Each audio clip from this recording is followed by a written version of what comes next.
பாஸ்கா விழாவுக்கு 6 நாளுக்கு முன்பு இயேசு பெத்தானியாவுக்கு சென்றார்.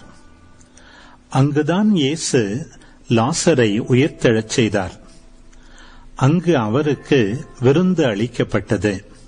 மார்த்தா உணவு பரிமாறினார். இயேசுவோடு பந்தியில் அமர்ந்திருந்தவர்களுடன் லாசரும் இருந்தார். மரியா லாமிச்சை என்னும் கலப்பற்ற விலையுயர்ந்த நறுமண தைலம் ஏறக்குறைய 320 கிராம் கொண்டு வந்து இயேசுவின் காலடிகளில் பூசி அதனை தமது கூந்தலால் துடைத்தார். தைலத்தின் நறுமணம் வீடெங்கும் கமழ்ந்தது. இயேசுவின் சீடருள் ஒருவனும் அவரை காட்டிக் கொடுக்க இருந்தவனுமான யூதாசு இஸ்காரியோத்து, இந்த தைலத்தை 300 தெனாரியத்துக்கு விற்று அப்பணத்தை ஏழைகளுக்கு கொடுத்திருக்க கூடாதா என்று கேட்டான். ஏழைகள் பால் கொண்டிருந்த அக்கறையினால் அல்ல, மாறாக அவன் ஒரு திருடனாயிருந்ததால் தான் இப்படி கேட்டான்.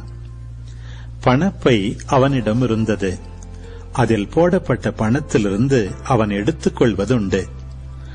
அப்போது இயேசு, மரியாவை தடுக்காதீர்கள், என் அடக்க நாளை முன்னிட்டு அவர் இதை செய்யட்டும்.